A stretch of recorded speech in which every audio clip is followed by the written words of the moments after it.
días, mi nombre es María Gemma Salvador, soy abogada y escritora y he publicado varios de mis libros en diversas plataformas literarias como Amazon, eBay, La Casa del Libro, El FENAC, Lulú y otras. También podéis encontrarme en redes sociales como Facebook, Twitter, Pinterest, LinkedIn, Instagram y ahora en mi canal de YouTube, donde hago presentaciones de mis libros, audiolibros de novela histórica que yo tenía inéditas, como La corte de Alejandro VI, el conquistador del mundo, sobre Alejandro el Magno, reseñas de libros de autores que me han llamado la atención, como Los tres mosqueteros de Alejandro Dumas, o Aloma de Mercè Rodoreda y otras. Y también he abierto un ciclo dedicado a la palabra de Dios, que inicié con Jesucristo, el Hijo de Dios. Yo hablo también de los grandes profetas y hombres del pueblo de Israel. Y también he hecho unas novelas que yo llamo espontáneas, en las cuales, en vez de estar escritas o manuscritas, lo que le hago es, a viva voz, en forma de audiolibro, pues las voy narrando. Ya tengo dos que podéis ver en mi canal de YouTube, como es La torre de piedra en la costa y El castillo de la imaginación. Pero hoy os voy a hablar, dentro del ciclo de la palabra de Dios, os voy a hablar de un gran hombre del pueblo de Israel que se llamó Saulo de Tarso, también conocido como Pablo, ¿no? El nombre griego y el nombre hebreo. El caso de Pablo, o de Saulo de Tarso, es un caso milagroso en el cual se nos demuestra que Dios puede convertir a un hombre que estaba confundido, que perseguía de una manera encarnizada a los cristianos, en un gran hombre, predicador y de alguna manera discípulo y apóstol de Jesucristo, que luego también se le llamó el apóstol de los gentiles para diferenciarle de Pedro, que era el apóstol de los judíos. La historia de Pablo, que era discípulo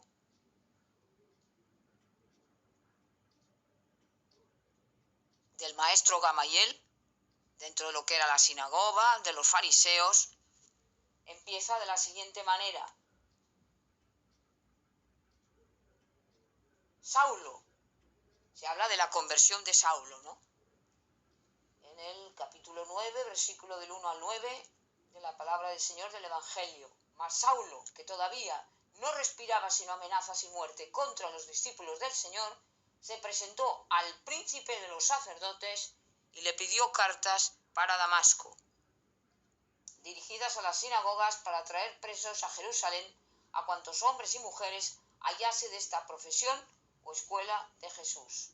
Entonces nos cuenta en la historia tan famosa que Saulo, cuando iba camino de Damasco, se cayó del caballo, le hirió una luz muy potente, cegadora, y una voz le dijo: Saulo, Saulo, ¿por qué me persigues? Y él dijo: ¿quién eres, Señor? Y Cristo le dice: yo soy aquel Jesucristo a quien tú persigues. Entonces Saulo cae impresionado y Cristo le dice que le va a utilizar como instrumento de su gloria, que vaya a la casa de Ananías, se queda ciego completamente y entonces allí le hace recobrar la vista y después le va a encomendar una misión que va a ser de gran provecho y gran bendición, no solamente para los cristianos y el pueblo de Israel, sino también para todos aquellos que aman a Dios y siguen los pasos de Jesucristo. Entonces, Saulo ya se convierte en Pablo, es bautizado y se convierte ya en un cristiano, en un seguidor de Cristo. Cuando llega a Jerusalén, Saulo, que ya le tenemos que llamar Pablo, empieza a ir donde estaban los cristianos. Pero claro, ellos tenían miedo de él, porque sabían que este hombre había estado, persiguiéndolos, había estado incluso cuando el martirio de Esteban, que fue el primer mártir que murió por defender la fe de Cristo, y él estaba allí cuando le apedrearon a Esteban, ¿no? Entonces tenía muchísimo miedo. Pero evidentemente él empieza a decirles que no tengan miedo de él, porque él se ha convertido a Jesucristo, y es cuando, evidentemente, ellos empiezan a confiar en él y se convierte en el apóstol de los gentiles. Empieza sus viajes pastorales.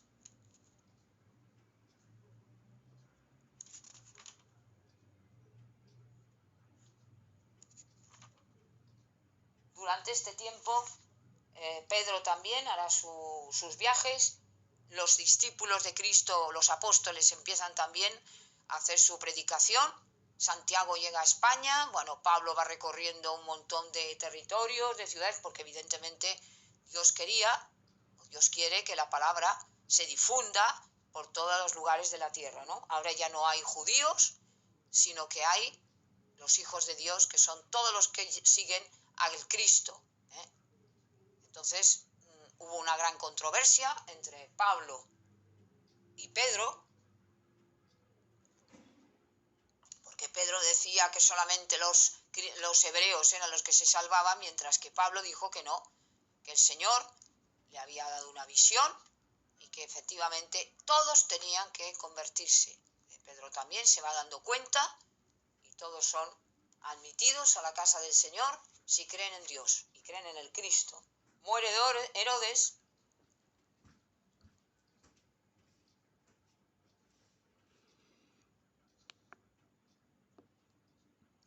Y la muerte de Herodes es una muerte, bueno, como le había pasado a su padre, ¿no? Una muerte horrible, una muerte que demuestra hasta aquel punto todos sus pecados, toda su suciedad se cebaron sobre él. Y nos dice que estaba Herodes irritado contra los sirios y sidonios, pero estos de común acuerdo vinieron a presentársele y, ganado el favor de Blasto, camarero mayor del rey, le pidieron la paz, pues aquel país necesitaba los socorros del territorio de Herodes para su subsistencia. El día señalado para la audiencia, Herodes, vestido de traje real, se sentó en su trono y les arengaba. Todo el auditorio prorrumpía en aclamaciones diciendo: «Esta es la voz de un Dios y no de un hombre». Y un poco la soberbia, ¿no?, de Herodes, que se creyó Dios. Mas en aquel mismo instante le hirió un ángel del Señor por no haber dado a Dios la gloria, y roído de gusanos expiró.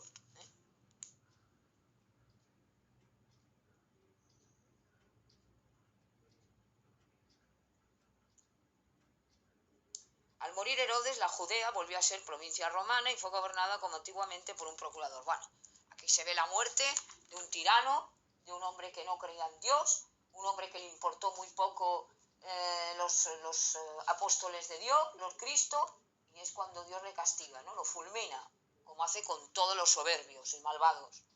Pablo y Bernabé se van a Antioquía. La primera misión de Pablo es en Chipre. Pablo es arrojado por los judíos, empiezan de alguna manera a perseguirle, van a Iconio, bueno, van a Listra.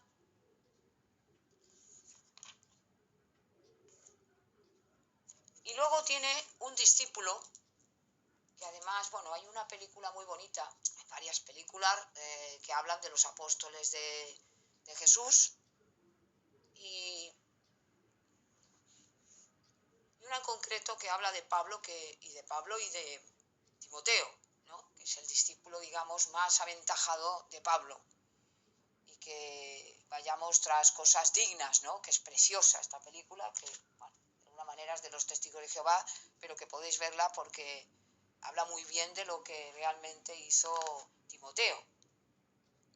Pablo también estuvo en Macedonia, los metieron en prisión, bueno, en Atenas, que es precioso el discurso que hace en Atenas, en la Areópago, la Plaza Mayor, como si dijéramos allí, y Pablo arenga el Dios que queréis vosotros desconocido, en realidad es el Cristo que yo he conocido, ¿no? En Corinto, en Efeso, en Antioquía, Jerusalén, en Frigia, en Galacia, bueno, en Éfeso. Luego también Pablo hizo bastantes milagros, ¿no? Por ejemplo, resucitó a un joven que cayó, que estaba sentado sobre una ventana, se le provocó un sueño, mientras Pablo estaba haciendo un discurso y luego Pablo lo resucita. En Mileto, hace un discurso tremendo a los judíos, se declara ciudadano romano, Pablo va ante el Sanedrín,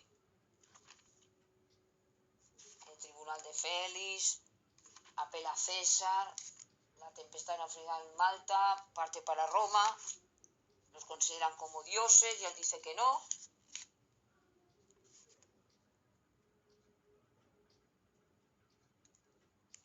Bueno, es un poco la vida de Pablo, ¿no? Y luego, lo importante de Pablo fue las cartas a los romanos, donde aquí está la sabiduría del Señor, desde el punto de vista de Cristo, las culpas de los paganos, el considerar que los judíos eran juzgados según ley, los gentiles según la ley natural, cada uno será juzgado según sus obras, la justificación está en Jesucristo, y el primer producto de la justificación es la paz con Dios y seguridad del cielo. Esto es muy importante, ¿eh? El amor demostrado por Dios con darnos a Jesucristo, paralelo entre Cristo que nos ha salvado y Adán que nos ha perdido. Luego, el hecho de que en el momento que aceptamos a Cristo, ya tenemos vuelta a la amistad con Dios, estamos justificados ante el Señor, por lo tanto todos nuestros pecados pasados, presentes y futuros se borran, y ya estamos libres de todo pecado y ya no estamos esclavos del pecado. Se muere y se resucita una nueva vida, pero cuidado, que aquel que se hace siervo de la justicia debe vivir sanamente, ¿no? Hay la impotencia de la ley entre la lucha entre la carne y el espíritu, por eso dice que el espíritu está presto, pero la carne es débil, ¿no? Esto nos pasa a todos. Los efectos que va teniendo, el estar santificado, el estar justificado por medio del Espíritu Santo. Hay un amor de Dios por los elegidos. Y aquí está hablando también de la predestinación, y me voy a quedar aquí. Sabemos también nosotros, cuando habla de las cartas a los romanos, el capítulo 28-30, que todas las cosas contribuyen al bien de los que aman a Dios, y a aquellos digo que Él ha llamado según su decreto para ser santos. Pues a los que Él tiene especialmente previstos, también los predestinó para que se hiciesen conformes a la imagen de su Hijo Jesucristo, por manera que sea el mismo Hijo el primogénito entre muchos hermanos, y a estos que ha predestinado también los ha llamado, y a quienes ha llamado también los ha justificado, y a los que ha justificado también los ha glorificado.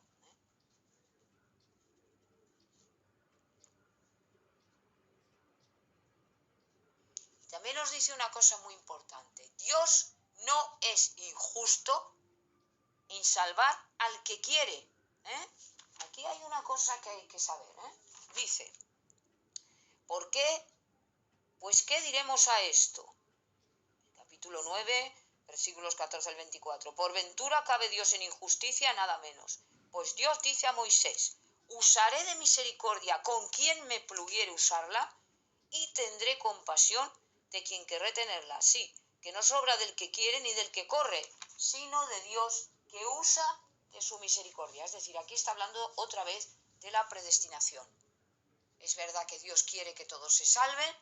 Cristo vino especialmente a decirnos el mensaje de salvación, pero que Dios también usa de su sabiduría, de su soberanía, porque nos ha creado, y Él es libre de decir a quién sí y a quién no. Y esto no es injusto. Dice también a Faraón en la Escritura, este fin te levanté para mostrar en ti mi poder y para que mi nombre sea celebrado por toda la tierra, de donde se sigue que con quien quiere usa de misericordia y endurece o abandona en su pecado al que quiere. Esto es una cosa que es muy difícil de entender para un pagano, para una persona que no cree en Dios, porque dirá, entonces Dios es injusto. No, y hay que explicarlo bien. La gracia de la fe no viene del querer o de las obras del hombre, sino que es un don gratuito. Esto es la gracia. No hay que hacer obras buenas para salvarse, porque ahí está Jesús, ¿no? Dios no es injusto en reprobar a los malos, porque les ha dado las gracias suficientes para salvarse, y la condenación depende de su voluntad, que Dios quiere siempre respetar. A los buenos, además de las gracias suficientes, da otras gracias, que siendo simple viralidad, no hacen injustas las gracias suficientes dadas a los malos. O sea, no es Dios el que endurece al hombre, sino el hombre mismo, el que sin especiales ayudas de Dios se endurece en el pecado. Dios lo permite por altos fines. Estamos en las manos de Dios, como la arcilla en manos del alfarero, con la diferencia de que nosotros concurrimos al bien, de que Dios con su gracia es principal obrador. Esto es muy bonito, ¿no? Hay unos deberes para con Dios, unos deberes para con el cuerpo social, como los cristianos deben amarse unos a otros, con la autoridad también tenemos unos deberes.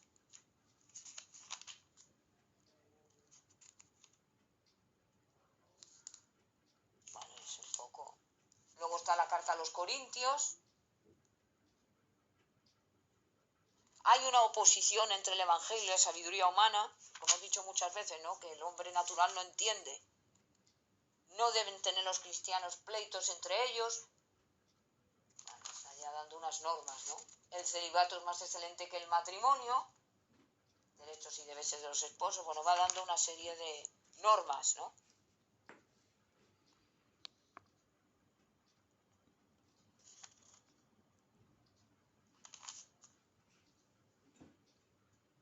Y luego dice que solo los hebreos que tenían el espíritu de sacrificio entraron a la tierra prometida. Acordémonos que todos comieron el pan espiritual, que todos fueron llamados a la mesa del Señor, y sin embargo, solo Coré y Josué fueron los que verdaderamente confiaron en Dios. Sin embargo, los demás no quisieron aceptar las normas, tuvieron miedo, y es cuando Dios condena a esa mala generación a vagar por el desierto durante 40 años, hasta que mueren esos que habían ido contra la palabra de Dios, ¿no?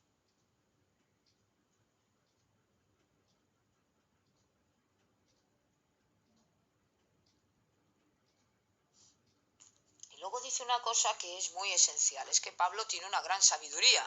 Le pasa un poco como Isaías, ¿no? Es un hombre muy preparado, intelectualmente tiene una sabiduría extraordinaria, y nos dice que tenemos dones espirituales, ¿no? Ningún verdadero profeta, ningún hombre que hable inspirado de Dios dice anatema a Jesús, ni nadie puede confesar que Jesús es el Señor sino por el Espíritu Santo, ¿no? Luego nos habla de la caridad, que es lo más importante, porque sin caridad no sirve para nada, nada de lo que hacemos. La resurrección de Cristo es innegable, también es la garantía de nuestra resurrección. Y luego habla de la superioridad de Cristo frente a las normas de Moisés y otros profetas.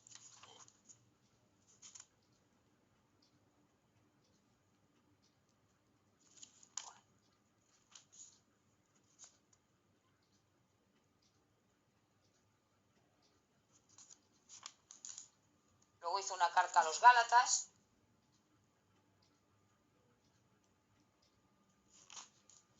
Y luego nos dice que la ley, es decir, el Antiguo Testamento, los mandamientos, tuvo como objeto preparar a los hebreos para Cristo.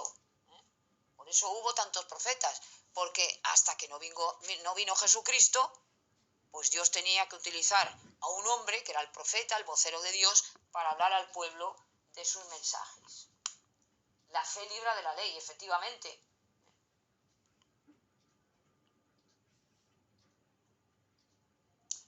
Exhorta a ser caritativos y humildes, el que bien siembra, bien recoge. Luego habla de la carta a los Efesios. Bueno.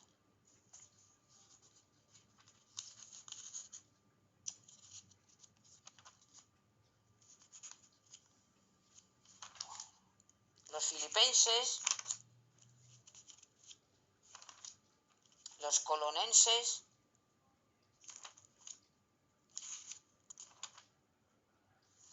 los Tesalonicenses. Los cristianos deben despojarse del hombre viejo y vestirse del nuevo.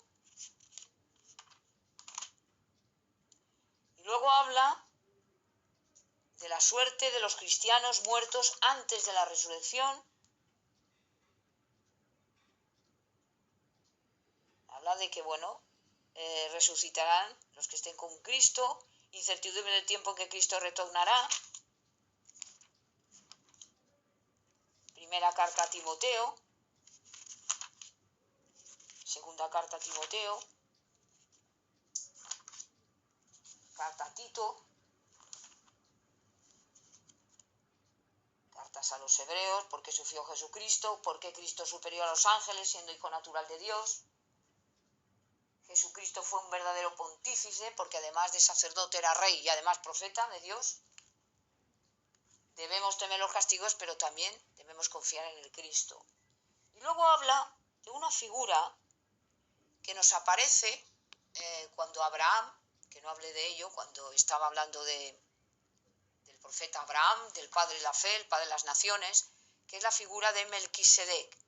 Melquisedec como sacerdote y rey de esa ciudad de Salem, que luego será Jerusalén, la ciudad de paz, ¿no? Y que le ofrece a Abraham, y así milagrosamente aparece, para que tome el pan y el vino, ¿no? Es la figura de Cristo. En efecto, este Melquisedec, rey de Salem, sacerdote del Dios Altísimo, es el que salió al encuentro a Abraham cuando volvía victorioso de la derrota de los 4 reyes, y el que le bendijo, a quien asimismo dio Abraham el diezmo de todos los despojos que había recogido, cuyo nombre en primer lugar significa rey de justicia. Además de eso, era rey de Salem, que quiere decir rey de paz, representado sin padre, sin madre, sin genealogía, sin ser conocido al principio de sus días, ni el fin de su vida, sino que siendo por todo esto imagen del Hijo de Dios, queda sacerdote eternamente. Contemplad ahora cuán grande sea este a quien el mismo patriarca Abraham dio los diezmos sacándolos de los mejores despojos.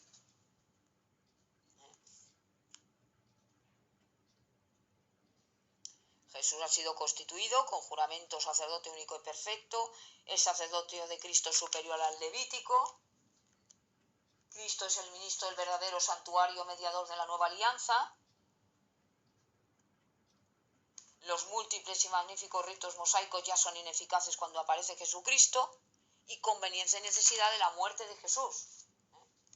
Ya no es necesario renovarlos, sino que el sacrificio de Cristo es único y perfecto.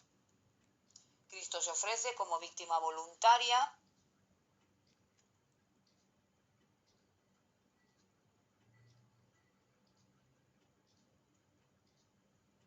Esto hay aquí un capítulo, porque claro, todo lo que es la historia de Pablo es tan importante, es tan rica y tiene tanto contenido que estaríamos, tiempo. Yo solo quiero dar una impresión, quizás lo esencial o lo más importante de lo que me parece a mí la figura grandísima de este apóstol de los gentiles, de este apóstol de Cristo, como es Pablo, el antiguo Saulo de Tarso. Y hay una cosa que me tengo que parar porque habla de la naturaleza de la fe ilustrada con la historia hasta Noé. Y aquí completamos un poco la historia que ocurrió antes del diluvio. Y dice, tengo que leerlo porque es más importante que lo que yo pueda decir, la palabra de Dios. Es pues la fe, el fundamento firme, persuasión de las cosas que se esperan y un convencimiento de las cosas que no se ven, de donde por ella merecieron de Dios testimonio de alabanza los antiguos justos.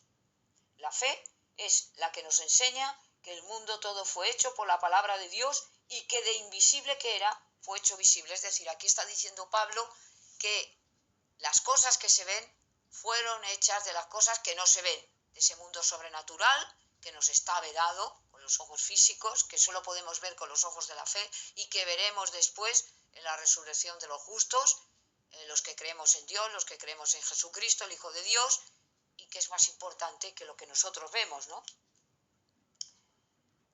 La fe es por la que Abel ofreció a Dios un sacrificio más excelente que el de Caín y fue declarado justo, dándole el mismo Dios testimonio de que aceptaba sus dones, y por la fe habla todavía aún estando muerto. Esto es importante.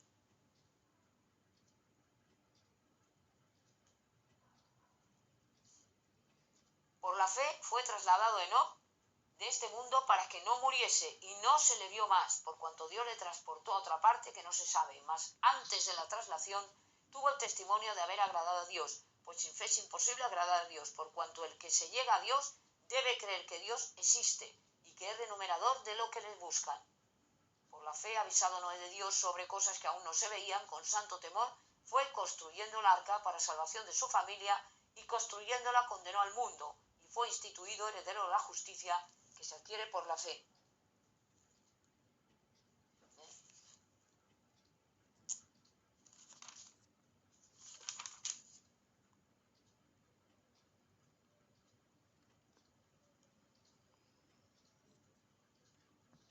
Bueno, entonces aquí ya sabemos cómo murió Pablo. Al final fue decapitado porque como ciudadano romano, que era un privilegio especial, luego ya, bueno, con el edicto de Caracalla en el siglo IV ya todos los habitantes de Italia, del imperio, ya eran romanos. Pero en aquella época concreta, cuando estaba Pablo, era un privilegio extraordinario el poder ser considerado ciudadano romano. Y entonces el hecho de ser ciudadano romano evitaba el martirio, ¿no?, que se le daba a los otros. Pablo, que era ciudadano romano, al final, ante los romanos dice: soy ciudadano romano. Por lo tanto, la tortura que se les aplicó a otros cristianos, a otros discípulos, a otros apóstoles de Cristo, a él no se le aplicó por este privilegio que él tenía como ciudadano romano. Y bueno, aquí termino un poco la impresión que me ha dado la figura grandísima de este apóstol de los gentiles, que fue Pablo, y antes llamado Saulo de Tarso.